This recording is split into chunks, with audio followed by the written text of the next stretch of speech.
And welcome to another episode of the Behind Wheel Podcast. We do this whole thing every Wednesday. It's what we like to do for you, you know. I'm Jared from Koenig Wheels. Yep. Still is Jared. Somehow. So anyhow, we hope that this podcast finds you well. And if you're here or you're coming from the lives, please make sure you hit that subscribe button. Not because we just want you to subscribe, but because when you do, little fairies get their wings. Now, and about giveaways. And you can hear about giveaways. What up, Gunnar Adrian? I see you. I just wanted to say I see you. Yeah, that's all. They're already coming in. Okay. So anyhow, with that going on, today we're going to be talking about a topic that seems so simple, but I'm telling you how many questions we get about this topic is ridiculous. I got to admit, I felt so silly making this outline because I kept thinking to myself, like, this is so blatantly obvious and people are going to get so frustrated and angry. But I read so many DMs and Facebook messages that specifically talk about these topics that it's I felt we had to do this. Yeah. So. Yeah. I mean, this is probably the one topic I think that there's no real outline needed in the sense that it's just we get so many questions about this stuff. So yeah. Oh, you got some hearts for the shout out. Listen, I enjoy hearts. Giving away 15.8 countergrams by any chance? Yeah, maybe soon. I mean, we do giveaways quite a bit. What up, Angel? Angel. Why did I say Angel? Who the heck is an Angel? Angel. I don't know. What up? Good morning. Is he the RXK? Yeah, I think it's Cube. Right? I think so, because he always has the same messaging. Anyway, let's get back to it. So, here's the deal. A lot of your questions when people start to talk about wheels and what to buy wheels, there's things that they make a mistake on. They miss. They don't even think about. They don't consider. Mm-hmm. And from our experience, there's some things that you easily need to just pay attention to. So let's kind of dive into some of those things. And I'm going to talk about the first point that's so important, and nobody gives this enough attention, and that is make sure you know what you like. Oh, Make sure you know what you like. Because the one thing that we get all the time is people asking us, what would look good on this car? Mm. What would fit best on this car? What should I do here? What tire size should I run? If you research it, listen, your car, I promise you, no matter what you drive, there is a piece of your car. Your car is on the internet with wheels on it. Yeah.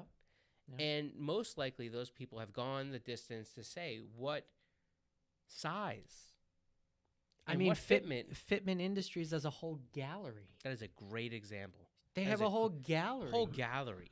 You can go there and see all the different things. So what I suggest is this, is that know what you want. What style do you want for your car, right? What do you want? Something really spokey, 5-spoke, this? What is the stuff that when you look at it, you're like, that's it? What finish do you want? What size do you want? And pause.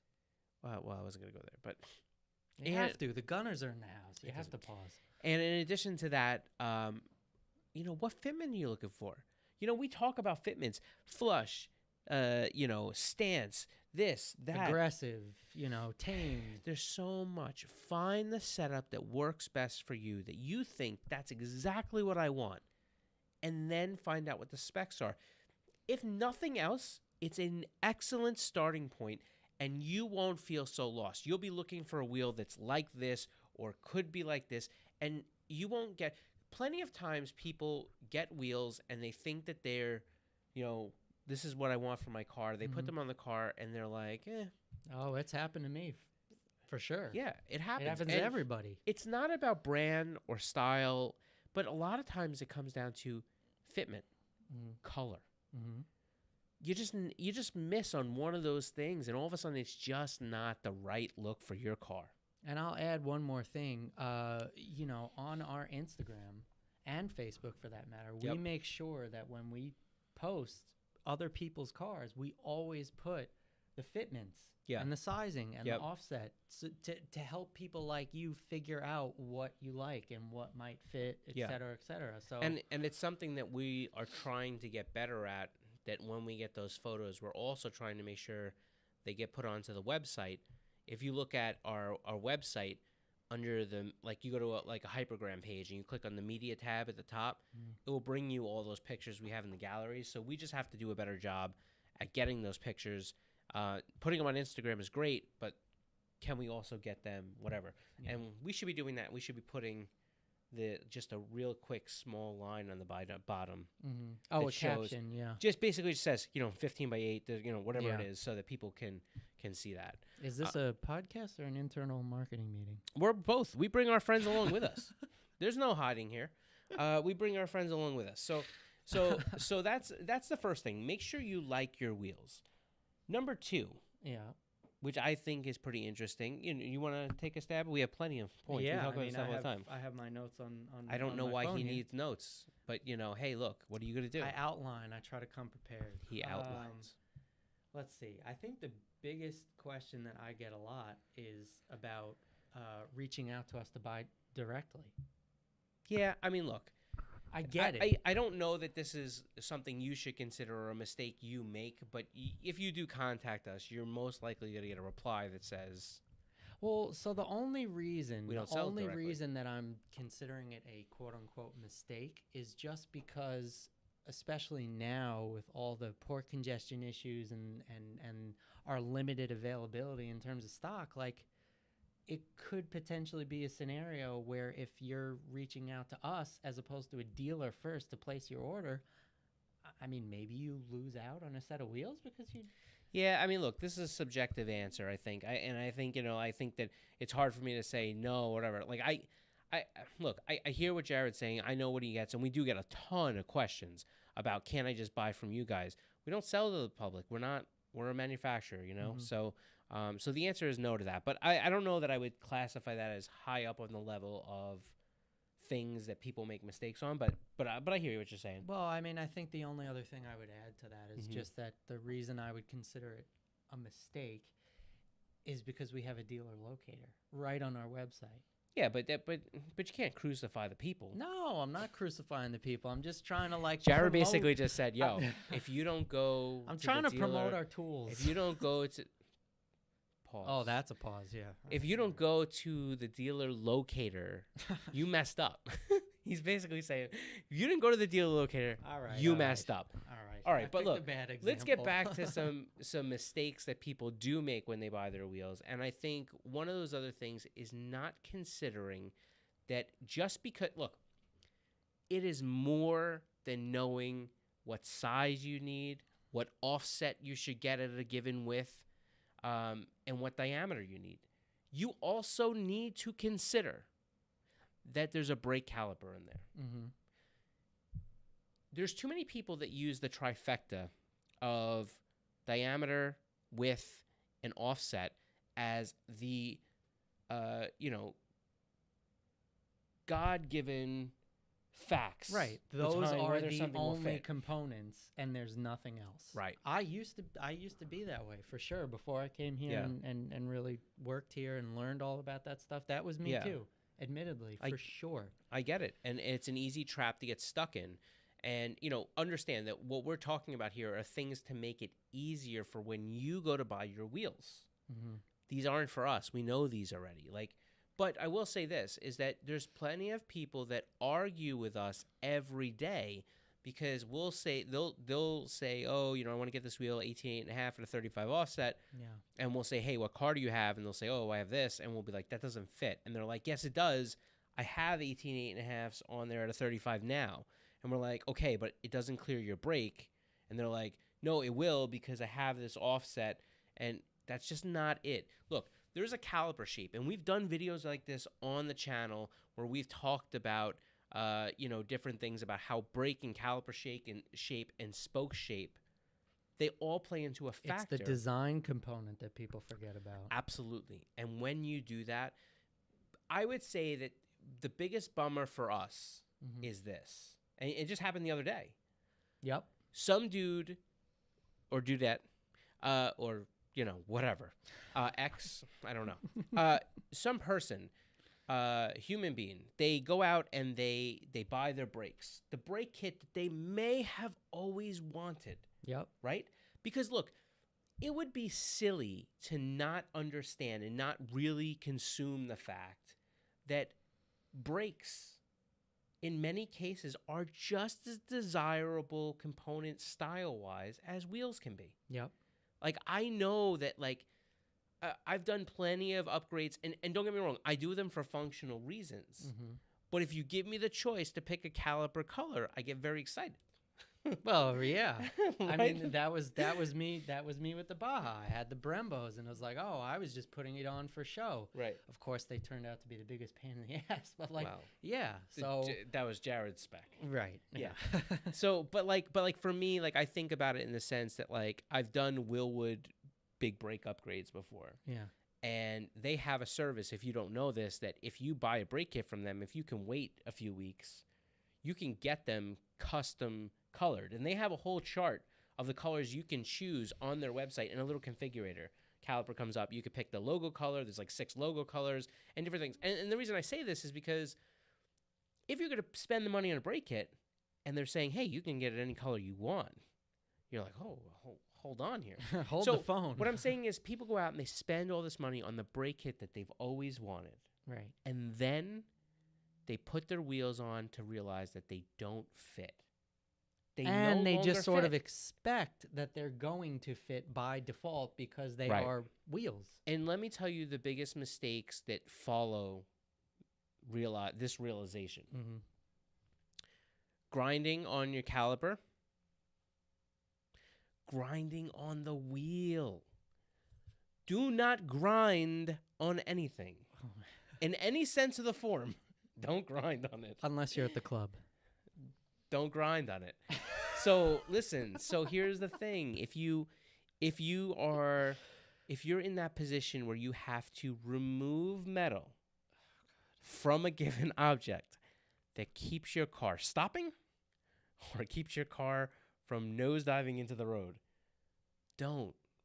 There's a reason we need all that stuff. Yeah. So look, safety-wise, the best way of handling this situation is don't make the mistake in the first place.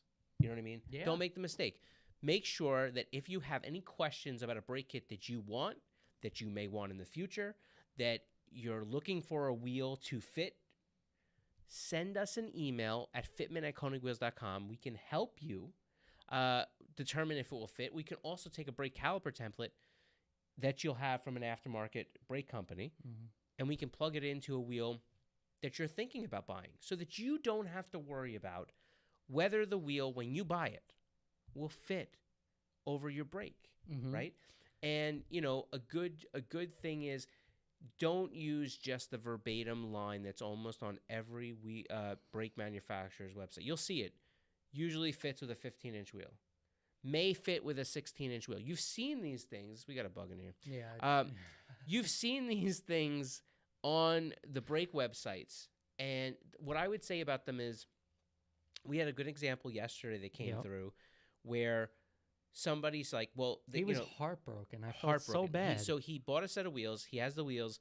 He put this big brake kit on the car. And prior to getting the wheels. Prior to getting the wheels. And then he said, you know, like, hey, like they said it should fit this diameter. So 16s, I think it was. Yeah. And we're like, yeah, but it doesn't fit our stuff. He's like, I had the same problem with another brand. My friend has some of those. I tried those on the car too. And I'm like, well, so we were looking at it and we ultimately had to tell him, hey, look, here's the problem. The problem is your brake is very tall and it's also it protrudes at the top. Mm-hmm. What's happening is every wheel has a drop center. It's the area that would be located back here in the wheel. And essentially what that is it's where the spokes of the wheel sort of meet up with the barrel. Now, that area is determined by a few things, and this is one of the reasons why if you have a wheel with any lip, that drop center moves in a little bit. It's got to meet where the spokes come in, right? Yep. And it also means that the spoke has to meet into that point. So what ends up happening is you create an area where the spoke to the barrel portion creates this area where it's narrow in diameter, narrower in diameter. And also, if you have a brake that's very squared up in that corner, it's going to hit the spoke or hit the drop center. Yep. There wasn't much maneuvering that can be done with this brake kit. So if you would have sent that kit to us ahead of time, we would have said to you, hey, look, I'm sure somewhere out there is a perfect 16-inch wheel with no lip that's very flat that will just clear this brake. Yeah. But in our experience, it's going to be, if you're looking just for a blanket, like look for whatever, it's got to be a 17. And he's like, man, I was only going to this brake kit because I was like, I guess I can upgrade to 16. He was at 15, I believe. Maybe? I thought he said, anyhow. And now we were telling him he had to go to 17. So, look, that's heartbreaking because we've been there. I was speaking to him on the phone yesterday, and he was devastated, like legitimately, and I felt horrible. But we potentially saved him a lot of money because he already bought a set from another brand that didn't fit, and he was about to pull the plug on a set of ours. Yeah. So at least we saved you money. Right. At least we gave him a heads up. But if he had done that beforehand, look, he could have sent that to us before he ever bought the brake kit. And we would have been like, yo, it's going to be really tough for you to find a wheel. For sure. And he could have he could have used that as an example. So I'm just saying, consider the fact that your brakes, plenty of cars now come with Brembo brakes. Plenty of cars come with big brakes. Mm-hmm. You got, of course, 350Zs and 370Z Akabono stuff, and then you have Type Rs, and they come with Brembos. You got G30. Kia don't like the stingers and everything. That's absolutely have those right. too? So you have the stinger. So you have a lot of different wheels and different things. He's just checking the battery life. You have a lot of different things that necessarily will dictate how that wheel could possibly fit, and big brakes, they're not just aftermarket anymore. You know what I mean? For sure, yeah. And to put a quick positive spin on all this, I have had some people email fitment@konigwheels.com, which I check, and they do these precautionary things that you're talking about, where they say, very much so. Excuse me, I'm trying to choose between brake kit A or B. Yeah. And they'll send us templates for both. Right. And I'll go and check and say, well, A fits, no problem. B, that's a little close, or it hits, or whatever. Right. So there's some people that are very good at that. We just would like to try and get more people. But I think the people that are very good at that are the people that have the experience with dealing with that, right? Like most of the guys we have that experience with are NASA guys or race guys or race program guys or people that have gotten burned before, or people that have been smart enough to subscribe to our YouTube channel where they can watch our content live or not live, and we explain to them that you can do this. We've talked about this stuff in various videos for many, many years now. Yeah. And it's important, and we hope that you heed our warning. Moving on. Indeed. So I have some on the top of the head. You want to go right to your notes? You like your notes? Keep going. I don't want to disturb your notes. All right. Well, maybe we're thinking the same thing. Because one of the other installation hardware. What? Is that where you were going? What was I doing? Installation hardware. Yeah. The Lug Nuts. Yeah. See? There you go. Yeah. So I think that's another piece. Yeah, I mean, it's not really a wheel purchasing mistake necessarily, Oh, but it, burn you just as bad. yeah. Well, Yeah. that's what I was right. Yeah, yeah. I mean, look, when you, I think that there are times and places. For the most part, I will say that for the average person buying a new wheel and tire package, choosing the right set of lugs or lug bolts, lug nuts or lug bolts, is an easy thing. And I'll tell you a couple reasons why. Mm-hmm. First reason, most of these websites that you're going to buy them on nowadays, they're going to tell you, do you want to add these? Mm-hmm. You know, these are the right lug nuts. That's number one. Number two, if you go to a local place, hopefully you have a wheel and tire dealer that's informed and very knowledgeable about what they're doing, and they're going to be able to say, hey, look, you know, with this wheel, you need these lug nuts. Okay. But let's say you get through all that and you bought the wheels separately, you bought the tires separately. You're going to have them mounted and balanced, and then you're going to go home and you're going to put them on yourself, and you bought yourself a really set of primo lugs. Mm-hmm. You know, you went and found the ones, whether they be the right color or this, that, the other thing. Most aftermarket wheels, they have a 60-degree taper, what they call conical seat lug nut, meaning that if you look at the lug nut, it's like in a tapered, flat cone pattern. Your stock wheels, in many cases, will come with what's called a ball seat lug nut. It's shaped more like this. It's a rounded base. You can't use them interchangeably. If you have a wheel that has a conical seat, you need to use a conical seat lug nut. It's like putting a square peg into a circular hole. Or forcing an oval peg into the circular hole. You know what I mean? Yeah.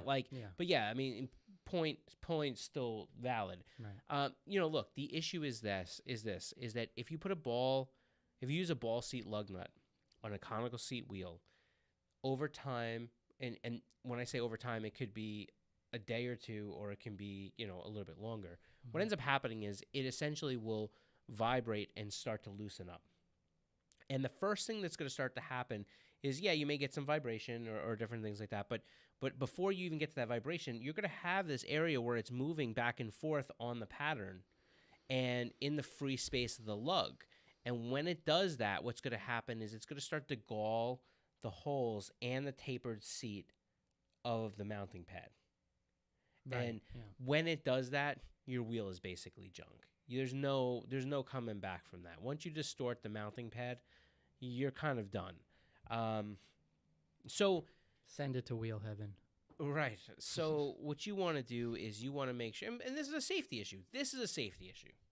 Put the wrong lug nuts in your car. Put the wrong lug bolts in your car. You could have a catastrophe. Also, I will say that when it comes down to German cars, many times the stock length lug bolt works just fine.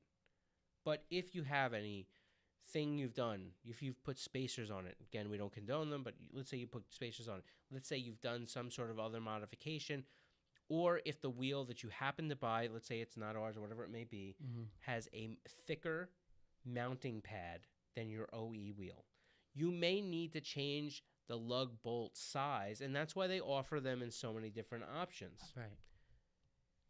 These are things that you should find out before you put your wheels on the car, not after. Well, and you can, if it's our wheels, you could ask us. You can. We usually know, we usually know the answer. I mean, listen, every one of our wheels is conical seat. I'll just put it out there. No, I meant in terms of like potential length for... Yeah, listen, I will give everybody a really quick tip, and actually maybe we'll turn this into a TikTok. See how I'm vibing with everybody here? A TikTok, okay. When it comes down to lug bolts, if you want to try to figure out how much length you need to get your self back to status quo, here's the easiest way to do it. You take the lug bolt, you put it through your stock, once the wheel's off your car, put it through the stock lug hole, and measure how much protrudes from the mounting pad out of the back of the wheel. Ooh. Take the same lug bolt, go over to the aftermarket wheel. I'm sorry. Take the conical seat lug bolt, go over to the aftermarket wheel, push it through the hole, and measure the protrusion of the lug bolt. If you're basically the same, you're good. You don't need any more length or any different length. You have the same clamping capacity you did with the OE wheel. That's smart, yeah. If that number on the aftermarket lug bolt has decreased, you need to get a replacement to get you back to status quo for the most part. I mean, if you're within usually like, a millimeter or so, if you still get the proper amount of turns on a lug nut as it seats, you'll be fine. Sometimes OE lug nuts actually have more than they need just out of precaution. Well, yeah, sort of. But with that said, there's also another issue, which is on European cars. For some reason, if it goes the other way, I'm not saying our wheel brands, but some other wheel brands or something, and you have too much protrusion and the thread engagement, the bolt goes really far in. Sometimes on the rear of German cars, it can become the issue where you can't use your e-brake. Like it locks off the e-brake because it goes through the hub. Yeah. So just keep that in mind. It's an important factor to look at, and it's something to consider ahead of time. Wheels are a lot more complicated than people realize. You know what? There's a lot of success stories where everything goes together and no one thinks about it and it goes fine. And that's what I think is whatever. But there's a fair... Listen, I'm sure the same thing is true. Well, no, I know the same thing is true with suspension, right? It's not hard to get a coilover, dial in the ride height, to where you want with a measurement, put the things into the car, tighten down the hardware and be like, oh, I installed my coilovers. Yeah. But like... Is it aligned? Right. Do you have the right camber? Do you have this? Do you have that? Etc. So there's other things. Did you throw in some anti-seize on the bolts before you? Yeah, right. So I think that right on the back of this, we might as well touch on the other part, which is that people fail to use a hub-centric ring. Okay, that was not where I was going to go, but we have one more point then after this, so go ahead. Yeah, so the hub-centric ring, you've heard us talk about this so many times on the channel.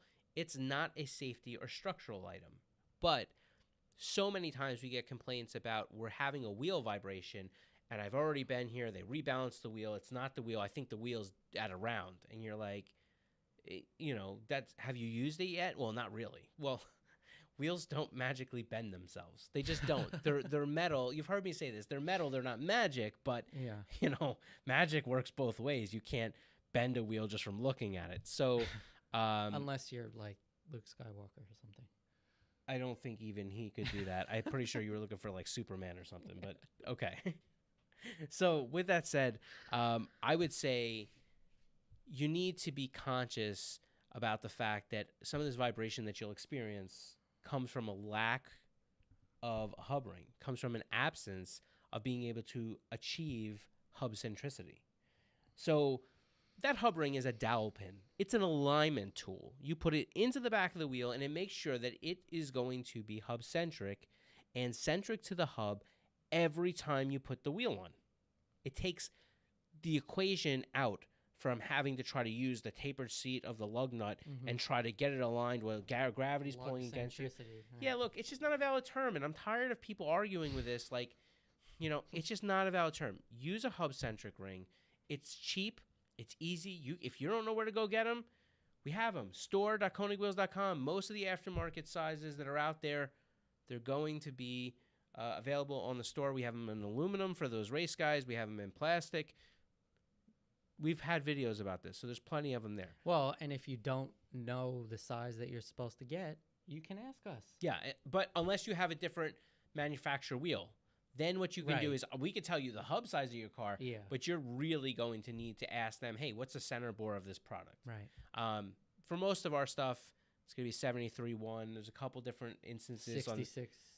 Like on European stuff. So if you do 501 12 bolt patterns, and we do 72.6 on our 50120 stuff because that's really hub-centric for BMW. So if you're a BMW, you don't need rings in the back of our wheels. There you go, BMW. Yeah, so listen, it's just another piece of the puzzle. Just make sure you have it. It's such an easy thing to do. The good thing about this is if for some reason you get to that point where you have your wheels and stuff and then you're like, oh, crap, I forgot, put them on the best you can. You could still use them, but or you can just wait until the hub rings show up. I mean, they're not hard to get. For sure. Yeah. Yeah, I guess the last thing on my agenda is, and I'm not using my notes now. Congratulations, Jared. I know, right? Yeah. Moving up in the world. Pretty much.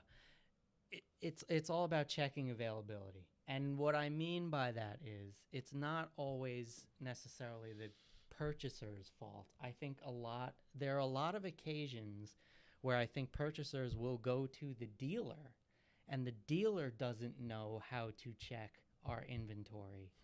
And they place an order, and then I get Facebook messages saying, well, I mean, I ordered these wheels, 2 months ago. Like, where are they? And I have to give them the bad news of like, well, they're not coming for a couple months because you placed them right around the time when they weren't here yet, et cetera, et cetera. So like checking availability, I think is a in my opinion, is a common mistake. Yeah, I mean, and I think that when it comes down to dealing with dealers that are going to place your order, there's a lot of websites that will claim everything's in stock. Right. Just from, as a starting point. And then you'll get an email, a few days later and they're like, oh, I'm sorry, they're not available. Yes, you could check with us. We have an online inventory check tool that you can use. It's right there on our website. Just go under the dealers tab, click on check inventory, and you will be able to follow directions, put the codes in and stuff like that, and find out if we have them in stock. If it says in production or whatever it may be, just give us a ring and we can tell you, or send us a message, Right. and we can absolutely tell you kind of where the next ETA is. But your dealers can do it too. You don't have to speak to us directly. Mm-hmm. You can send a message to your dealer, or you can call them ahead of time and say, hey, can you find out if Koenig has these in stock? Or, there's companies like Fitment Industries and Discount Tire and stuff like that stock wheels.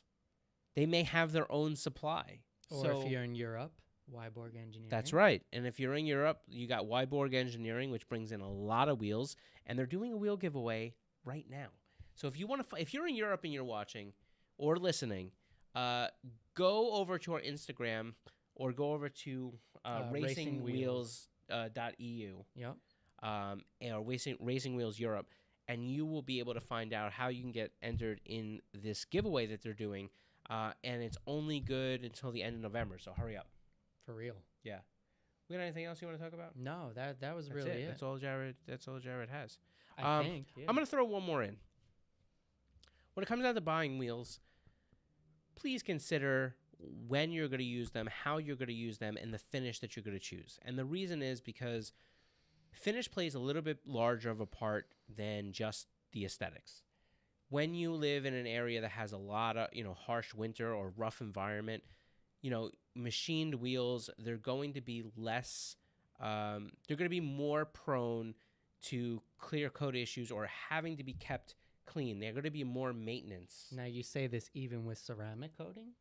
Ceramic coating certainly makes it better, but the difference that you run into with some of the machine stuff is that a lot of the stuff is, if you have any machined clear coats where it's a brilliant clear coat, meaning that it's super, like the machine wheel looks really shiny.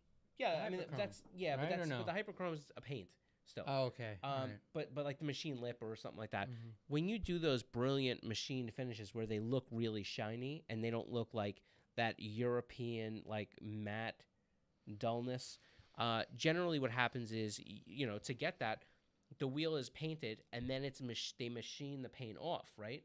So this tool goes through. Wherever you're going to have an area where you machine that part down to get it shiny again, you machine the paint off, wherever it meets the paint, you're always going to have that area where the clear coat could be of different thicknesses and stuff like that.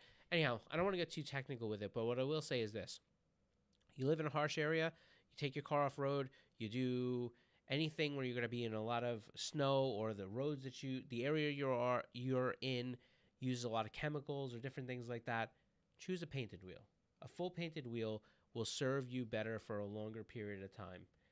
So what would you say to me in terms of my radium bronze? Yeah, same thing. Yeah. Same thing. Radium bronze freeform. Radium bronze to get that finish, what we essentially, or just clean them frequently, right? Okay. All right. But remember that whenever you have a clear coated, machined finish, that the road debris, when you have a lot of rocks and chips, and this is not just our brand, this is any brand. Yeah. When you have the rocks and the chips and the whole thing, and they smashing against your wheel, and that happens a lot. We're in New York, so when we see those things happen, look, they put sand out on the road with the little tiny gravel pebbles, Oh God. and when it kicks up everywhere. So, That's how you know winter's coming. yeah, so that's the type of stuff that, just be cautious of. Think about it before you buy your wheels. We're just trying to look out for you, We want to. That's ultimately what this is all about. Yeah, right? we want to. Of course, we're here to sell you wheels and be part of the community, but we want you to make right decisions for you. And if that's not our stuff, that's your decision to make. But you now have the information to make an informed decision. Yeah. And again, I've had machine wheels on my car during winter. I'm not saying you can't make them hold up. I'm not saying that they'll fail instantly. It's not one of those things. But if you had to make the choice between the two, and you live in, let's say, Minnesota or Michigan, where they get a ton of winter, you want to make it easier on yourself, go for the painted wheel. Well, speaking of wheel abuse and road debris, Friday's content is Nick Novak's car walk around. I'm not sure that those two have anything to do with each other. Of course they do. He's a drifter. Those wheels take a beating. Those wheels take a beating. I was trying to do a cool little segue. I hear you, but listen, they take a beating, but they keep on ticking. Well, yeah. Yeah. So that was just my way of transitioning and telling you about Friday's content. That was a great transition. It's going to be a good one. It's going to be a good one. Nick Novak is a cool dude. And I think what's cool about Nick is he's just an average car guy. Just likes to drive, But he's also really good at it. Yeah. Oh, he's really good at it. Nick Novak, you mark my words. I think that if you get to a point with Nick where, he makes that jump to pro, which I think is very, very probable or possible. Yeah. I think Nick's going to be one of those guys that in his first year or two makes a heavy duty, ascension into that series. I saw a comment come through. Exponential growth. Oh, yeah. I really think so. Yeah, we have a few comments. Somebody was saying we need more Koenig wheels on Forza. Yeah, so we've talked about this before with video games. We put that stuff in, years before they go in. They start working on games 4 or 5 years before they come out. So a lot of the times the wheel process is in the very beginning. Just one of those things.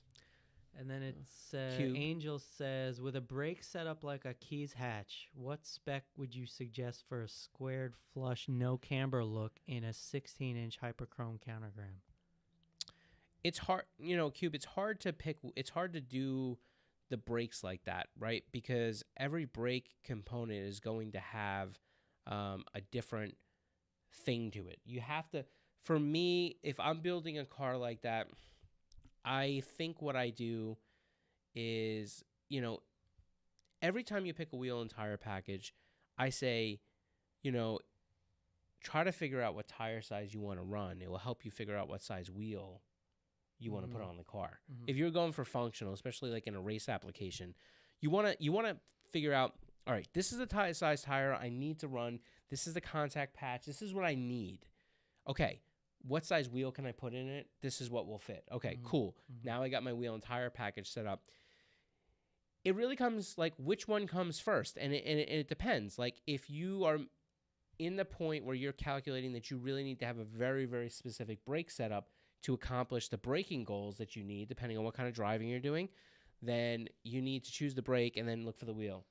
I would say more than often, in fact, I would say, probably 90% of the time, you choose the wheel and tire package and then find the braking setup that works the best for the type of driving that you'll need. And what I mean by that is, remember that with a lot of these guys that are using cars on the track and stuff like that, there's a lot more that goes into it than just how big of a brake can I fit. It's about how much brake fade they get. It's about how much heat dissipation they can get away with. It's about, whatchamacallit? I just lost my train of thought for a second. It's about the balance and the bias. Remember, they have the ability to kind of, peace out, Adrian. Thanks for hanging out with us for a while, man. It's a lot about that whole thing of being able to balance the front and the rear use of the brakes. So you may see some of these cars, they may, some of them, they'll have much larger calipers in the rear than a stock car would be, and they're actually using some of that braking power where it's not just all There's a lot of stuff, and I've heard so many different setups and people. When it comes to racing, you need to get your priorities down first. What do I need? And then you can kind of find the pieces in between. I suspect that on the hatch that Aki's building for running time attack, doing it with the wheels and finding a brake kit that will fit in is going to be the best scenario for him. I think it's much more crucial to have the right wheel and tire package than finding a brake that he'd have to be able to make work. Yeah, so he says this would be for my hatch, just want a nice driver wheel and tire. So then, I mean, does it pick have the wheel to, and tire package? If that's what we're talking about, Angel, pick the wheel and tire package first. Make sure you get the look that you want. Mm-hmm. And then as far as a brake for street, so many brake kits are plenty capable if you want to go for an upgrade to fit and still be able to give you great stopping power. Remember that the key, and I don't want to speak like I'm a brake expert. Mm-hmm. We've had Michael Hamrick from Willwood on before. Yep. But what I will say is, remember that it's not about the size of the caliper. It's not how many pistons you have. I mean, I'm not saying they don't play into factors. They do. It's not the size of the vessel. It's the motion in the ocean. But what I am saying is that the goal here is heat dissipation. You're trying to remove as much heat from the brakes as possible, and that will keep them from kind of being overrun. So you'll see a lot of these, there's a lot of things you could do. 2-piece rotors, directional rotors, slightly and slotted, right? No. Well, slotted for sure. Drilled, I think, isn't. I'm not in on drilled. I get that. Drilled is one of those things. I think when you run drilled on a track car, they're more prone to cracking. So I would not. Okay. That's my personal opinion. But what I would say is going to a taller rotor. Remember, more metal, more mass, brake ducting. There's so much you can do to try to take the heat out of your brakes. Mm-hmm. And when you do that, you automatically start getting more stopping power. Mm-hmm. So that's the deal. Make sure you're considerate to the fact that it's not just about parts. Tuning goes far deeper than just putting parts on a car. You got to make them work, right? You got to make them work. So ain't that the truth, yeah. So yeah, Cube, hopefully we answered that question. I think by the thumbs up we got it. But and when you get your wheels, Cube, send us pictures. Yeah, images at KonigWheels.com. Man, I like that, and he's got a hatch too. I like that. That's sick. Yeah. So anyhow, I think that's it, right? We're good. That's all I got. We hope that this was entertaining, sure, but we hope that this really does help you or help a friend or help somebody when you're choosing your wheels to make a good decision, to kind of limit the mistakes and make sure that you have a really good buying session and you have a good experience with whatever wheel and tire package you should choose. But also, what do you think of this whole new, more studio setup we got going on, It looks like the same to them. No way. It's the same. No way. We got backlights on you. We got these lights. We got everything. I think it looks different to them. So happens when you put prove him wrong. So what happens when you put video guys in the podcast. Anyhow, thanks for hanging out with us. We will be back here next Wednesday, 3 p.m. Eastern. We'll do this whole thing all over again. Don't forget, Friday we have a piece of content. It's a Carnatomy with Nick Novak. We're going to walk around his drift car. Pretty dope. He's going to kind of tell you kind of the things that they've done and how much power this car is going to make. Pretty staggering. Ridiculous. It's pretty staggering. So it's a good thing to check out. And make sure you subscribe. If you're at this point, thank you for listening this far. Make sure you subscribe. Click the like button and stuff like that. It helps us out. But also, the best part about it is, we'll talk about that in a second. But also, the best part about it is that we're going to be doing some giveaways and some different things. You'll find out about it here on the channel first. So make sure you get subscribed and click that notification bell. And Jared's right. If you want to pick up a hat, $14.95. I'm not trying to sell you a hat, but we've been asked for hats for a while. We got some hats. Just so you can rep. We tried to price them just kind of right above where we needed to. So they're there. They're not meant to make us a fortune, but they are meant so that you can get an affordable hat to rock us, represent us. Yeah. That's it. I think we're done now. We're out. Listen, take care of yourself. Have a good week. We will be back here next week. Take care.